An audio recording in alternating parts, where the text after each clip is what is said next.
Welcome, everybody, to this edition of Let's Go Racing with David Starr. Merry Christmas and Happy New Year to all of you. Dominic Aragon here alongside David Starr, Tyler Jones, and our guest, Matt Crafton, who we'll bring in here in a minute. But as always, we begin the show talking with Dave. Dave, we are coming off a great week of doing our live show out there in Frisco last week. Good to see you, and how's everybody doing?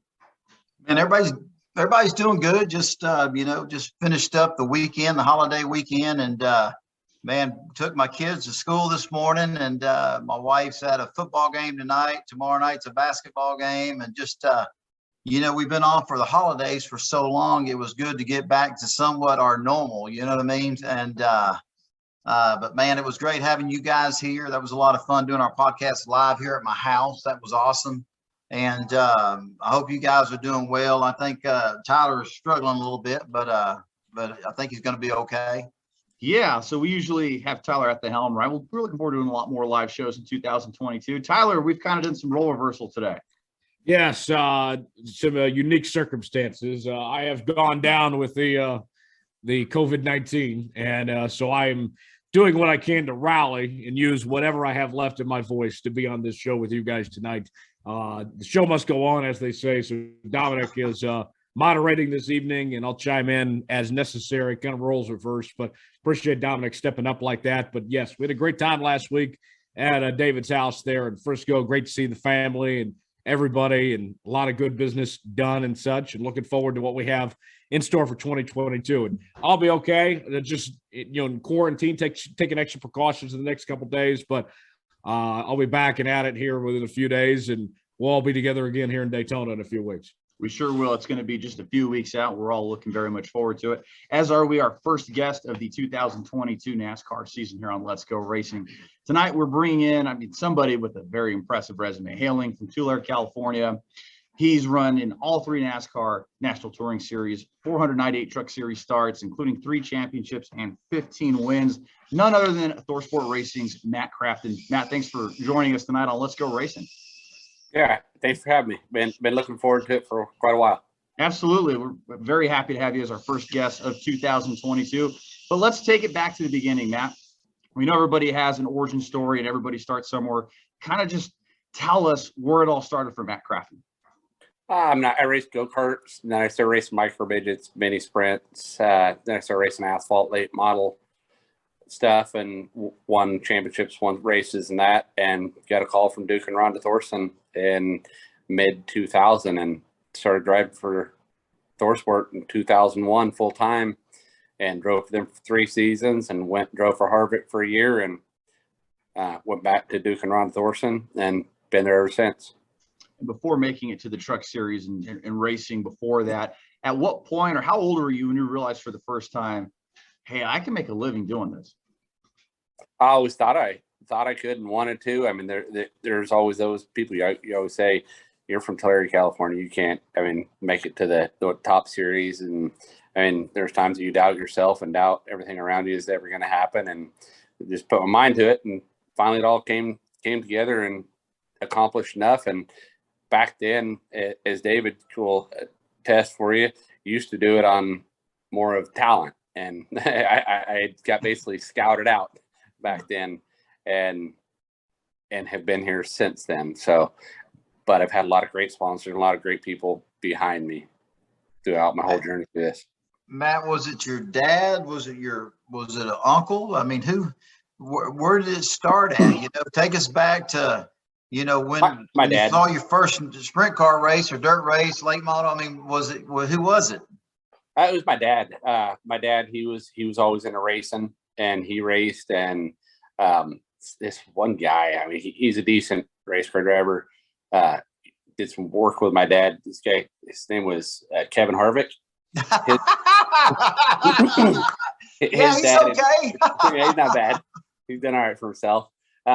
His dad had helped my dad a few different times, and Kevin had started racing go-karts, and he says, hey, we need to get your son a go-kart. And he, because he knew I loved racing the little, we'll call it parking lot go-kart racing. And so I bought one of Kevin's go-karts or Kevin's old, I don't remember exactly. It was related or something to do with one of Kevin's karts. And Harvick lived an hour from us, and we started racing with each other on the West Coast. He lived an hour south of me, so we didn't get to race each other a lot back then. He was that little bit older than me, but he was always ahead of me in the progress chain of the racing. So he went truck racing before I went truck racing. He went Xfinity racing, Cup racing, and like I said, he's done all right for himself. Did you ever think? I mean, you're talking about the early days. You know what I mean? That's pretty cool. To have that connection before Kevin Harvick was the NASCAR superstar, and before Matt Crafton was a NASCAR superstar. Did you ever think? I mean, you look back way back then. You're racing your tail off, and you and your dad, and racing whatever you can, probably get your hands on, any opportunities, and winning championships and proving yourself. And did you ever think one day that you get a phone call from Kevin Harvick, you be driving for Kevin Harvick? That's pretty awesome, dude. Oh yeah. We were a lot better friends when we were driver and boss. I'll tell you that much. We definitely didn't get along quite as well back working for each other, or me working for him. But we became good friends again after the fact. But it was a great opportunity that Kevin gave me to go drive for him whenever he started his truck team.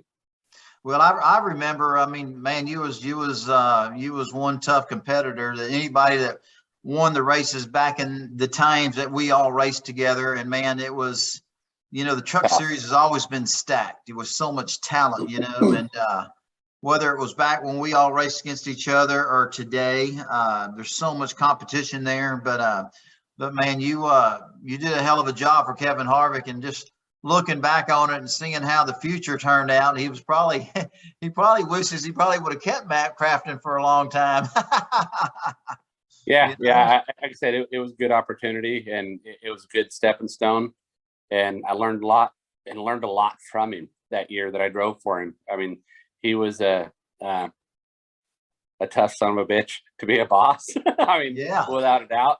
But I mean, he was definitely hardcore, and we butted heads some, but we still, like I said, today I call him, we talk, and we're back friends again. So that's a good thing.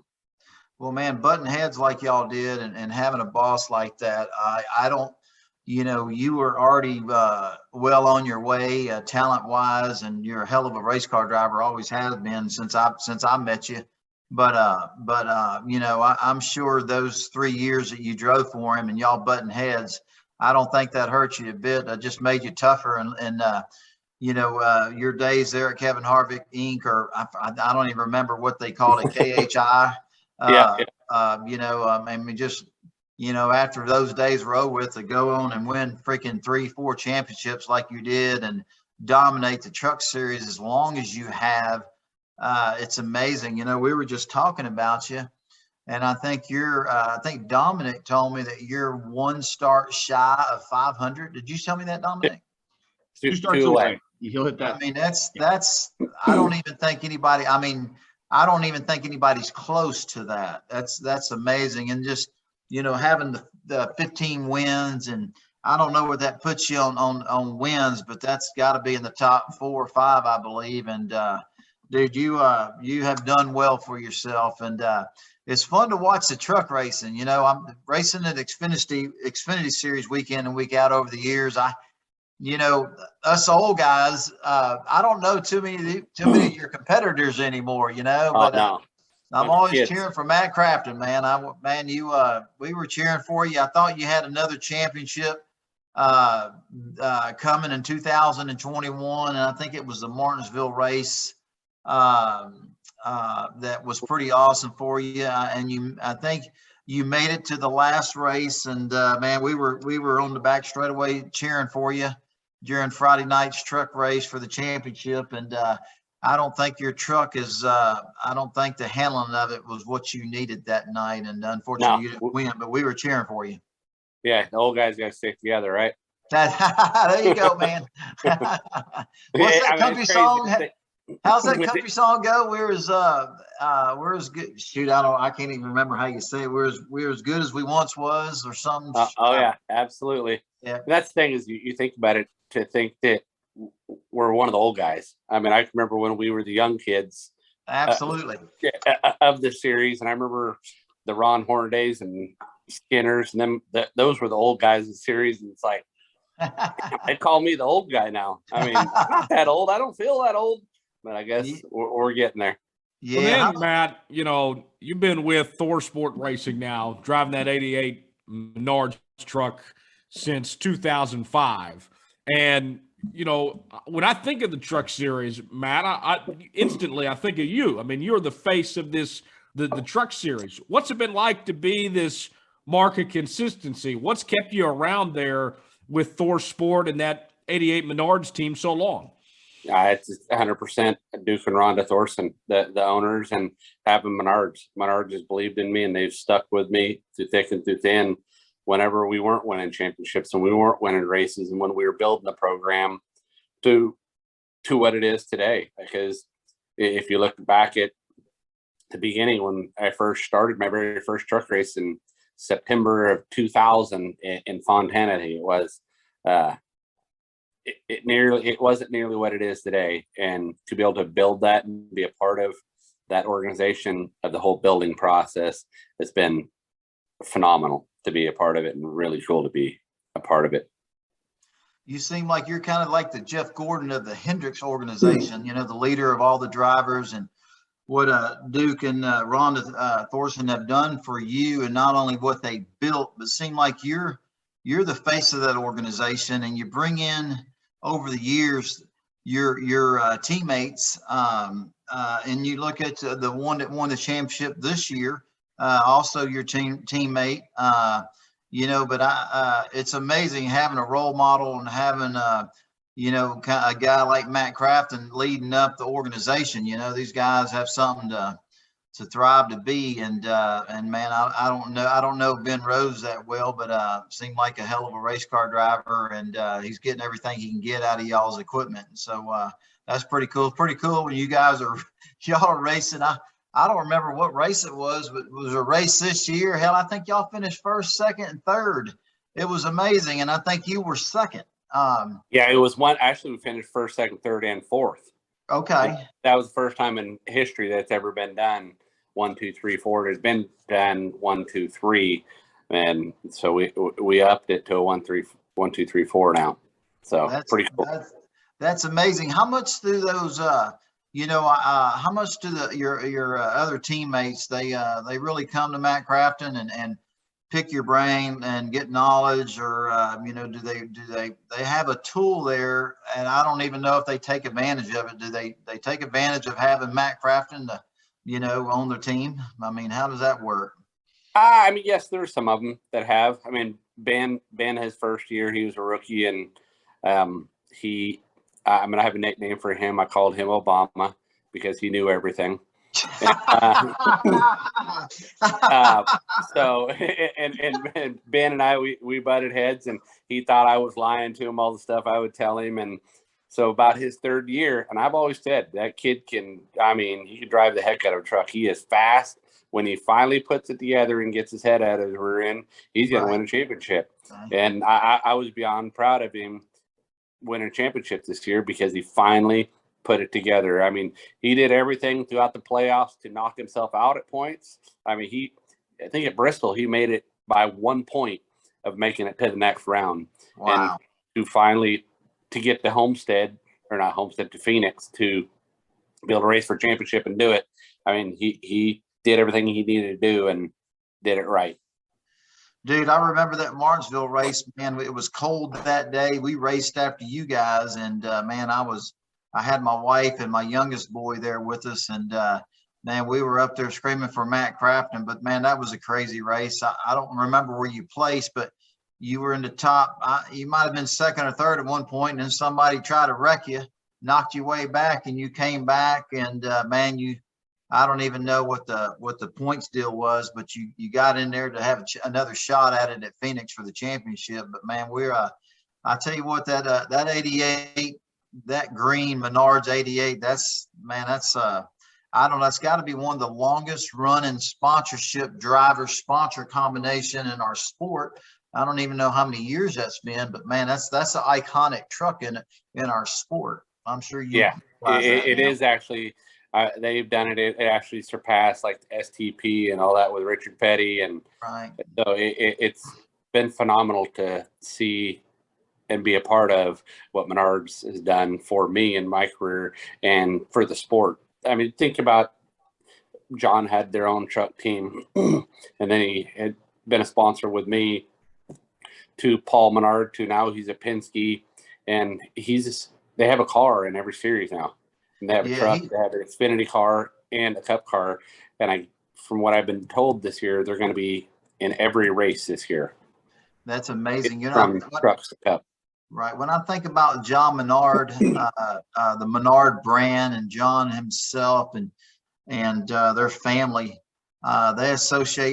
they're usually associating with winners and with champions.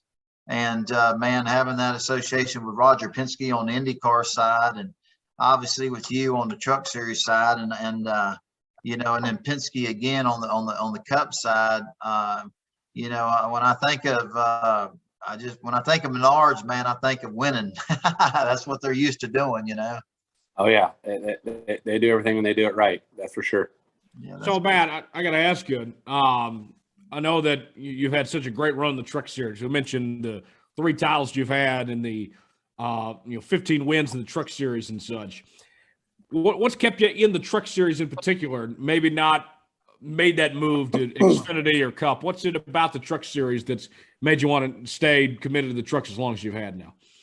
I'm in the Xfinity Series. I mean, I mean, David said earlier, I truly, and it's, I think, one of the toughest series between the Truck Series and Xfinity Series. I mean, it is the depth of the field is really, really deep in the Truck Series. The Xfinity Series has some really, really tough teams. You've got your teams that smaller group that run up front, and then you have the ones that we'll call it don't run up front, that aren't as funded. And I've always said I didn't want to take an opportunity to go run an Xfinity car or a Cup car that I wasn't able to go win in. John Menard gave me an opportunity. I went and ran 4 Xfinity races, I think it was. I ran the RCR, and I finished 3rd my first race, finished 3rd my second race, and I've had a 10th and like 11th. So ran well in all 4 of those races I had. And then I got the opportunity to run a Cup race because of Kyle Busch getting hurt. But all in all, I was very, very happy running 23 to 25 races as well, and gives you more time with your family, get more time to go dirt racing, and to do everything else you want to do. What about, you mentioned that opportunity you had filling in for Kyle Busch in the Daytona 500. Kyle gets injured in the Xfinity race the day before. Tell me about how that all went down. What led to getting the call from Joe to fill in for Kyle Busch on such short notice there? What a weird opportunity there. I mean, Kyle and I are good friends, and I was actually watching the race driving back from Daytona, and pulled in my driveway, and I got a text, "How far are you away from Daytona?" And I would pull in my driveway in North Carolina. I said an hour. They didn't ask me how. I mean, it was an hour in a plane, so I wasn't going to tell them I was 8 hours away. So I said an hour away, and they said, "This is one of the Toyota guys. I think you'll be getting a call really soon on an opportunity." And within the next 30, 45 minutes, they called me and said, "Do you want to fill in for Kyle for the Cup race?" And I said, "Absolutely. Would be honored to." So I'm an hour away in a plane saying, "Can you send one, come get me?" So I think Joe's family and everyone was going down that night. So I ran to my house, do some stuff in a suitcase, and I didn't even have a helmet because my team, the team I drive for, is based out of Ohio. So I gave Tyler Gibbs from Toyota my helmet that I had won the championship the year before. I gave it to him at Daytona, my championship helmet, signed the shield. So that night I texted him. I said, "Can I borrow that helmet to run the Daytona 500 in?" So I wore Kyle's suit, and I had an old pair of shoes and some gloves, but wore it in the 500. And Tyler said, absolutely, that'll be cool. So now I can say I have the truck or the helmet that won the Truck Series championship and is running the Daytona 500. So, hey, Matt, tell me you changed the shield. yeah. So what we got is we got some rubbing alcohol and wipe the shield off, and I had to re-sign it after the race, and then put plus Daytona 500 helmet. Dude, that's a cool story, man. Wow. Yeah, it was a wild night. So by the time I pulled my driveway to when I was taking off a plane, it was an hour and a half, I think. That's amazing. Took off down to Joe Gibbs Racing, setting some seat inserts to see what seat insert I fit in the best. And it was actually one of Kyle's seats that I fit in the best. So I used his that was already in the car and went with it. What were the nerves like those hours leading up to the Daytona 500? You go through driver introductions, the drivers meeting, standing on the grid, all that. What were your emotions like during that point? Well, the hardest part was going to sleep that night. And so they flew me down there, and I stayed in their PR department had a motorhome that nobody stayed in. So they shoved me in here, and I'm here by myself going, just scratching your head going, my God, I'm going to start my first Daytona 500 race tomorrow morning. I've never drove a cup car in a race. I'm like, this is going to be quite interesting. So first thing that morning, I woke up, or I didn't even really probably wake up because I probably was awake all night, and went and got fitted in the car. Man, what a story, man. I mean, I don't even know if I realized that was the first time you drove a cup car your whole career. Yeah, I never drove a cup car. The odd thing is I had practiced a cup car. I had practiced Robbie Gordon's cup car at Nashville. Right. And that winter, I actually drove Paul Menard's cup car when they did the test. Right. So I did the cup test because Paul's had a frozen pipe at his house and broke. And he called me that morning and said, hey, my house, I got a flood at my house. Can you go practice my cup car? So I just went and did single runs in the cup car. And then literally a month later, got the call to go race in the 500 against Paul. So it was actually one of the first times but it's the second time that Paul and I actually got to race against each other. And I was going to beat him until the last lap wreck in 1 and 2. And I think we were running about 10th coming to the checkered. And imagine that everybody wrecked at Daytona coming to the checkered. So, man, I don't remember what year was that? 2015. 2015. So, man, how did that race go? When you were in the car, you knew you had probably one of the best cars out there, a very competitive car. How long did it take you to figure out, man, I got something here that I could probably win at if I use my head right, you know? That really, so they just told me, we don't want you to race anybody. We want you to ride in the back, go right around. The last quarter of the field, get the feel of the car for the first. Hey, Matt. Yep. Didn't they know who? They did not know who they were talking to. I mean, they were really. I mean, Matt Crafton. I mean, come on, man. Yeah. So I rode for that first. 400 miles of the deal, and at the end, I went, and I remember, I'll never forget that day. I was really, really, really tight in traffic, and they just kept freeing me up all day, and finally got it where it would turn. And that, like I said, that thing was a rocket. And we had an opportunity to finish top 10 in our first race. So I was pretty happy with that until that's amazing, man. What a story, dude. Yeah. I'll tell you one thing, if you ever get that opportunity and you think everything's perfect, you go sit in that race car and you're like, oh, I'm good. That seat fits me good. I'll never forget, we had a red flag on the front straightaway, and I had the worst muscle spasm on my back. Kyle's back does not his back arches a lot more than my back does. And I had my seatbelts undone. I was hurt so bad. I was getting ready to crawl out on the ground and lay down. I'm like, Jesus, this is going to be bad if I have to crawl out. And So it was that bad, huh? Oh, it was that bad. I was hurt. I'll never forget. We got to get moving. So yeah, it was pretty miserable at that point because, as you know, sitting in somebody else's seat for that long, it was brutal. And at first, for the first 2 hours, it was fine. That last 2 hours, it was not fun. Hell, you used to running 200 to 250 mile races. Hell, this was 500 miles, dude. Oh yeah. Yep. I had time for a nap. Yeah, absolutely. Well, Matt, we got a little bit of time left before we need to move on to our other segments. So I want to ask you, the 3 championships you've won at the truck level, is there one in particular that's your favorite of the 3? Tell us about those titles you have. What stands out to you about each one? And the first one, I would say, I mean, definitely the sweetest one, just because it was the first one, and it was the year my daughter was born. And and that was my biggest thing is I wanted to be able to win the championship. So she was born April 26th.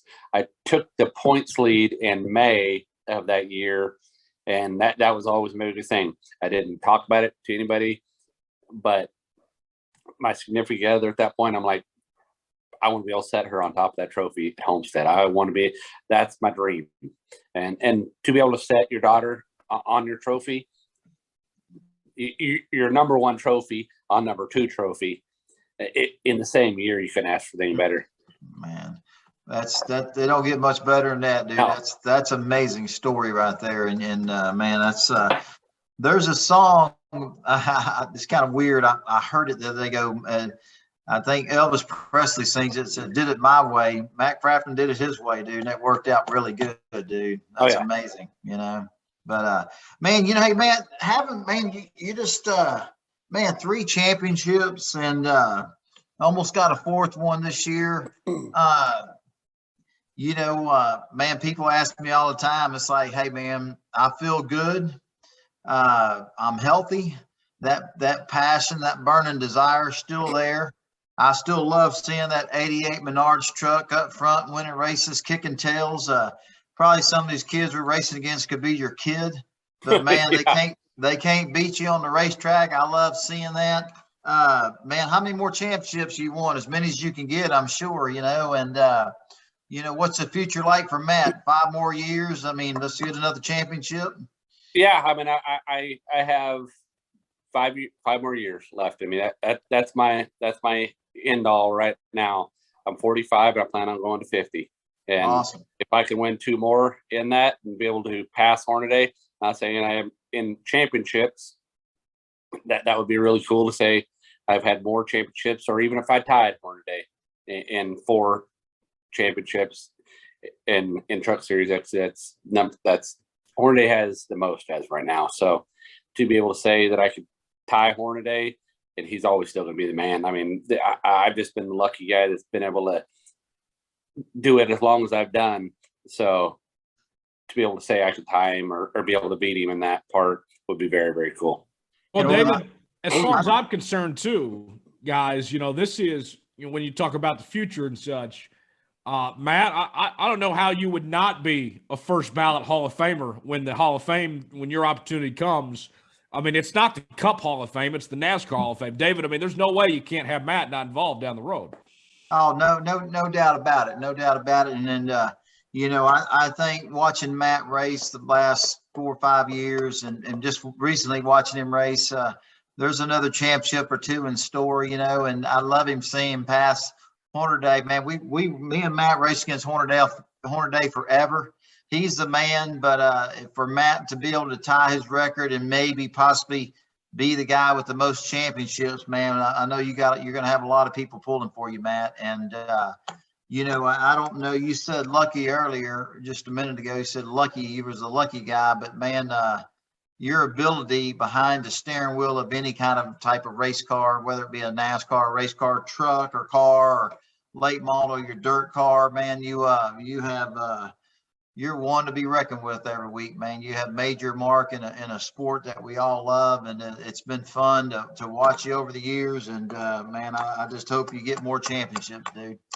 Yeah, definitely. Love to be able to get more championships, need some more wins, and go kick these kids' butt. I mean, at the end of the day, the old guys rule, right?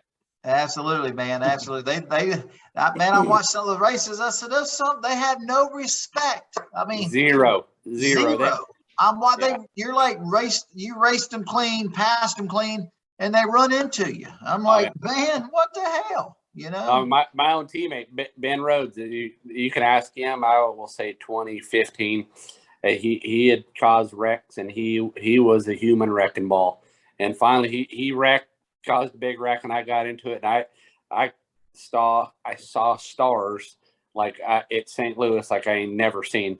I remember grabbing him by the neck after the race, and we had a discussion, and it woke him up not to wreck people and get cause a bunch of wrecks and get me caught up in them, because it hurt me. But I guarantee you one thing, I had a hold of his neck like he ain't never seen. Well, you had to do what you had to do. You're kind of the old school guys, and that's kind of the way the old school guys handle it. But it was a big wake up call for him, and he ought to come over and hug you and thank you, because look where he ended up at when the year was over this year. So I think you doing that really excelled his ability as a race car driver, and the fruits of you working with him and grabbing him like you had to, it helped him, you know. So yeah, absolutely. So what are you doing this year, Dave? Man, I'm gonna race, man. Man, it's been a while since I've been in a truck race. Hell, I like to do it sometime, but kind of like you said earlier, you know, if you can't jump into a very competitive truck and to know that you have the equipment to win, I've had opportunities, but I haven't taken them because you're just kind of in the way out there, you know. And I do that enough over the years in the Xfinity series. So when people call me about driving their trucks, you know, if it's not the right situation, you just kind of pass. And but I'm gonna race full time again in the NASCAR Xfinity series, and hopefully have an announcement here pretty soon, and hopefully get back towards the front again like I once was, you know. So yeah. I said I would root for you as well. Yeah, well, as rule, right? Absolutely, man. We all cheer for our, you know. There's not many, you know. I look at everybody, you know, and hell, it was Sauter, yourself, Brendan Gaughan, me. You know, there was 5 or 6 of us hanging in there. But man, I think there's just myself, Johnny Sauter, you, and there's not any more left. This is my 25th year this year, man. And I don't know. I think it's probably your 22nd, 23rd, isn't it? 20. It's gonna be 22nd. Yeah, that's amazing, dude. It's man, to be able to do what we love to do. You know, I don't have the championships you have, but to be as competitive and a fierce competitor as you have for freaking 22 years with 3 championships, man, it's man, amazing, you know. And man, what a blessing it is. And man, there's more years to come, and hopefully more championships to talk about, you know. So absolutely. I hope like that. Yeah, well, Matt, and you said you want to race another 5 years. I'm just curious, before we move on to our NASCAR and use the note segment, what's the chance we'll see in more Xfinity and Cup races over the next 5 years? I don't have any plans. I mean, you never know what the future holds. You never know what'll happen or who'll call, and the right opportunity to run a Cup race here and there, or Xfinity race. I won't turn them down if it's the right opportunity. Absolutely. Matt don't have time. He's busy dirt racing, guys. Yeah, I'm telling you, you get back in dirt car again. I mean, it is a blast. I love doing it. I can't wait to come watch you at Volusia, dude. That's exciting, man. Yeah, it's amazing. And the car count, I think last year at Volusia, we raced, I think it's 6 nights. We averaged, this is per night. 1 second, guys. Yeah, fine. So we averaged 103 cars per night. Yeah. A night. Per night. God. Per night. I think they start 26 cars. Dude, if you make the feature, you already won. Yeah. Oh yeah. Yeah. You know what I'm saying? Yeah. I made last year. I made all the mains but one, and that's an accomplishment. These guys going out here and they're thinking, we got to go for the Gator, win a Gator, win a Gator. And I'm like, Jesus, I mean, do we win a Gator if we make the A main? I mean, it's 103 cars.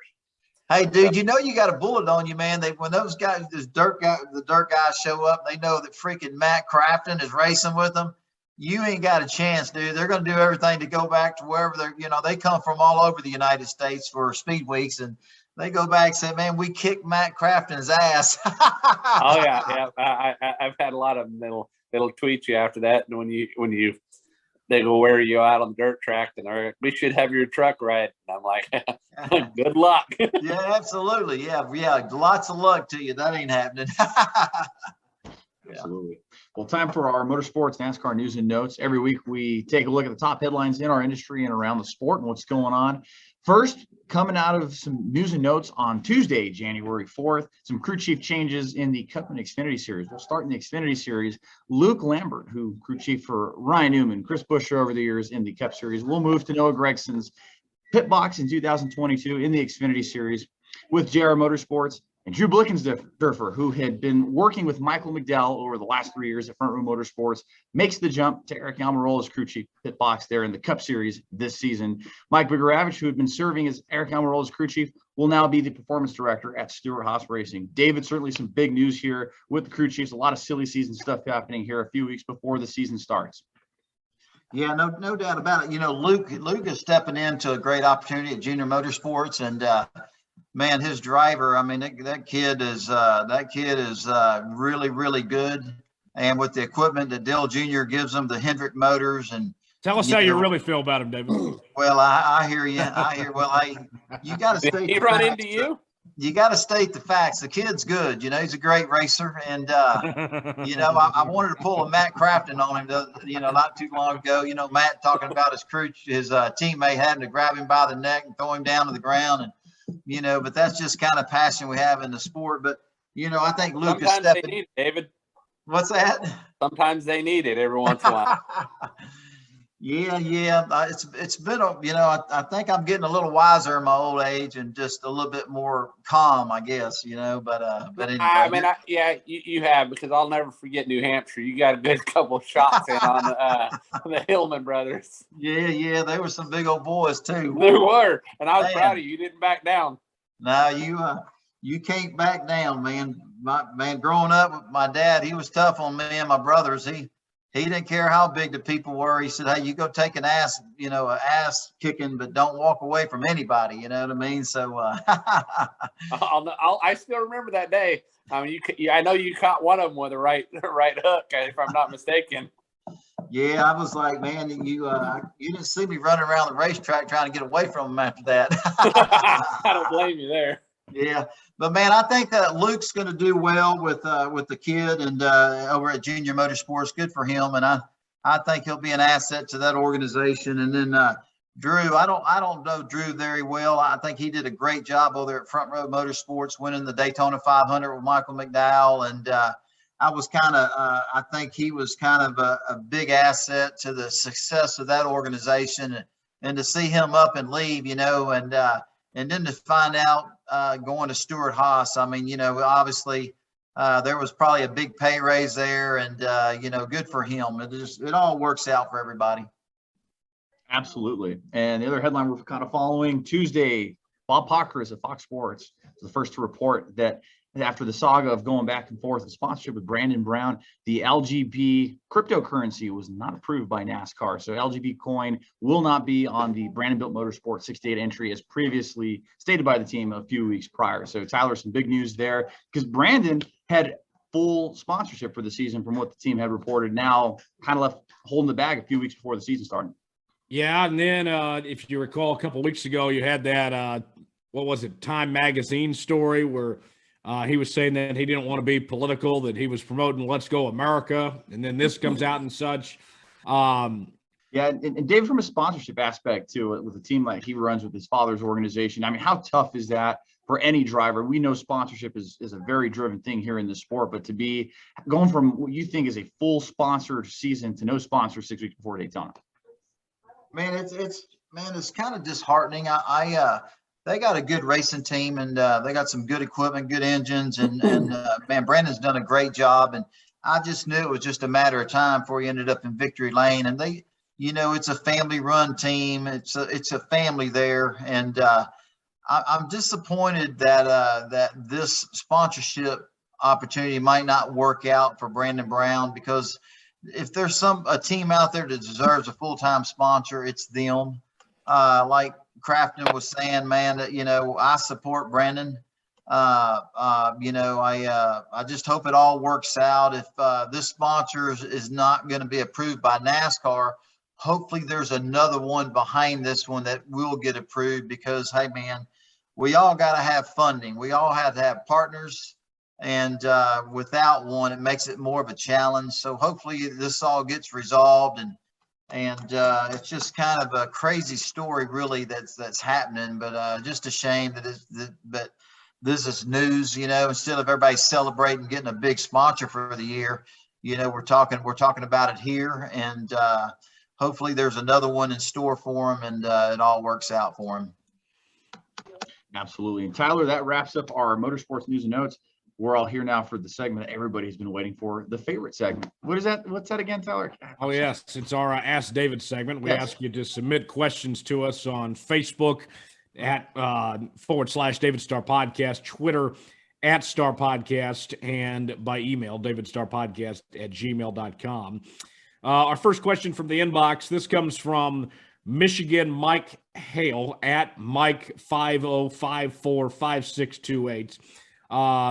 Matt, Mike wants to know, does being with a race team that's not located in the hub of NASCAR have any disadvantages? It has more. Yes. Getting people to move to Ohio is definitely a challenge. I mean, we fought that, but when you do get them there, they seem to be there longer, and instead of just being able to roll the toolbox across the street, because it's so easy to jump from job to job to job when you're down here in the race hub. But when you're up there in Sandusky, Ohio, it's not quite as easy to roll your toolbox across town or throw it in the back of your truck and drive it 30 minutes away to another race shop. So that's one of the negatives about it. David, what you've seen some of these teams. We saw Furniture Row probably was the most notably of teams that ran outside of Charlotte. You've lived outside of Charlotte most of your career and such. You've kind of seen what Matt's talking about here. Oh, hey, man, no doubt about it. But, Matt just talked about the negative side of it. But, Thorpe Motorsports, Thorpe Racing,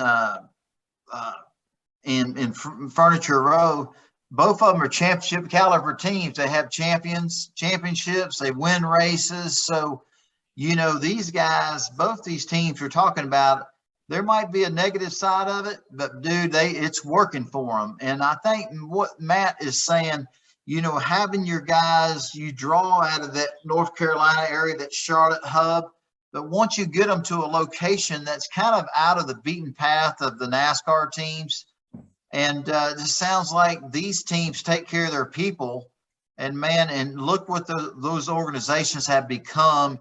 And look at them, man, they're powerhouses, won championships, winning races. I think there's a lot of advantages to not being in the hub of NASCAR in that Charlotte, North Carolina area. But like Matt said, once you get them there, that's probably the challenge of getting them there. But it's so easy I hear it week in and week out. Matt does too, and you guys might even hear it. So-and-so's, hey, where's so-and-so? Well, he's working for our competitor. It's like, what happened?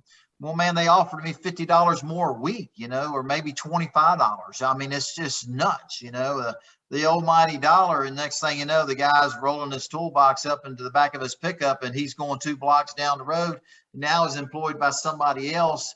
And, I don't think you can build that consistency when you got a core group of guys and you work together for year in and year out, and you'll build that consistency. Everybody knows what everybody specializes in, what everybody, once you learn everybody and nobody can break that bond. I mean, that it don't get any better than that. And I think that's what you've seen with Matt's group and then also Furniture Row, but man, I hate it when guys leave teams for just a little bit of money, because it's hard to build consistency. It's hard to build a championship caliber team when people are moving in and exiting. You know what I mean? I hate that part about our sport, but it happens every day. Well, and Dominic, we're going to see in the not too distant future, Trackhouse is going to move their shop to be on Broadway in Nashville and kind of open things up for tourists to see what they have going on, be like a entertainment hub of sorts. Absolutely. So they're going to be moving west of Charlotte, not too far away, right? I mean, Tennessee, you can still hit most of the major racetracks. And yeah, I've heard David and other drivers talk about over the years too. Like, yeah, it's nice to be in the Charlotte area, but if you don't have to be in the Charlotte area, it's not necessarily a deal breaker as well. Like, whether it be hunting sponsorships or whatever circumstances, you might have somebody out of the Charlotte area that you don't necessarily have to be there. And I think Crafton's team and David are just two examples of that. And Trackhouse is going to be the place of that. Yeah. Let's get to our next question. This one's from Lori. It's for both Matt and David. We'll start with Matt. Is there a memory that you both share when you raced each other in the truck series? I can't. I mean, I guess I have CRS. I can't remember back that far. You know, CRS is can't remember stuff. Well, yeah, yeah. Honestly, I can't remember things right offhand. I mean, we didn't run into each other and piss each other off. And after I saw David throw that right hook at New Hampshire, I knew I would get. No, I mean, I just remember it was fun racing against Matt. You know, we were once, I think it was Matt Crafton, Jack Sprague, myself, and Dennis Setzer, and I could be wrong. That was the four that made up the GM Chevrolet racing team for the NASCAR Camping World Truck Series back then. Am I right about that, Matt? Yeah, yep, that sounds right. Yes, sir. Yeah. And Matt, but it was fun to. We kidded around. We were pretty close. The Spears manufacturing team, Wayne Spears was out of California. Matt was from California. Harvick used to drive for Wayne Spears, but Dave McCarty, my old crew chief, and Matt's crew chief back then was Wally Rogers. Wally Rogers. Yep. We kidded a lot and had a lot of fun, you know. But me and Matt, we raced hard against each other, but we never really we were tough competitors against each other, but we never took each other out. We just raced each other really hard and clean, really, what I remember. Yeah, and I mean, I always say, I mean, I live and die by race people how you want to be raced. Right. And I wish that some of the kids would do that nowadays, race people the way you want to be raced, because they don't do that, as you know, David. Yeah, it's a shame, you know. It's like, you know, sometimes it's frustrating, you know, because somehow how these trucks are and these race cars are, sometimes it takes, you know, it'll take 5, 6, 7, 8, maybe 10 laps to pass somebody. And man, it just gets frustrating sometimes. But, you know, there's respect, and, you know, you got a fast race car, race truck, and you just got to just keep digging, keep working on it. You know, if it was easy, everybody doing it's not easy. But, you know, and I think the older guys have been racing for a long time. We know how to race. We know how to be there at the end. We know when to race really, really hard and when to give and take. And it just seems like the younger generation we race with now, it's like, man, that patience, there is no patience. You know, they get frustrated 1 or 2 laps. Next thing you know, they're spinning you out or crashing you. You know what I mean? It's just nuts. Yeah. So I have two shops here in North Carolina that I own, and it was right over by Dale Jr.'s shop. So next time I see Noah Gregson, I didn't know that you guys had a tiff with each other. I'm gonna wave him down and pull him into the shop and show him, see if I can find on YouTube, say, look at this right hook that David Starr. You better watch it, kid. Show the guy some respect, because he'll knock you out. It's all good, man. He was just man, I think that day we were racing at Miami Homestead, and we were going to finish, you know, 10th, 9th. And for our organization, you know, top 10 is like a finish for us. You know what I mean? And Noah, you know, we was coming down to maybe, I think it was, we were coming to the white flag, and I was going into turn 3. He was coming down the back straightaway, coming off turn 2. And obviously I was on the lead lap. He was coming to lap me, and I had a tire go down. He ran into the back of me. But hey, man, that's just the passion of what we do. You know, that happens, but it's just, you know. That now. Yeah, absolutely. Yeah. I didn't have a problem with him at all till he he got on national television and said something about me. Then it was then I wanted to visit with him 101, and then I couldn't. That was not going to happen with his group of guys around him. So it was all good. Yeah, you get him out there alone one day. It's all good. That's water under the bridge now. Oh man, Dominic, we've had a lot of great discussion on today's show. I mean, a lot of good stuff, and people certainly will have to be back here next week for more. Absolutely. And Matt, we appreciate you taking the time here. Before we let you go, tell us, where can people find you, follow along, and what are the next few days and few weeks hold for you? Me, I'm going dirt racing. I fly out Arizona tomorrow, and I practice dirt car and Vado on Friday, race Saturday, Sunday, have Monday, Tuesday off, race on Wednesday, and then race again on Friday, Saturday, Sunday. So do a bunch of dirt racing here in the next week and a half, and life is good. Sounds like you're staying busy. How about you, David? What are the next few days and weeks hold for you? Man, I got just some sponsor meetings, and I got a big meeting, 2 big sponsor meetings, and then I got one with the Texas Motor Speedway Friday on some racing school stuff. But just a busy week trying to line up all our sponsorships for 2022, and so looking forward to getting the season kicked off at Daytona. But man, Matt, we really appreciate you jumping on our podcast with us. You have a lot of fans out there.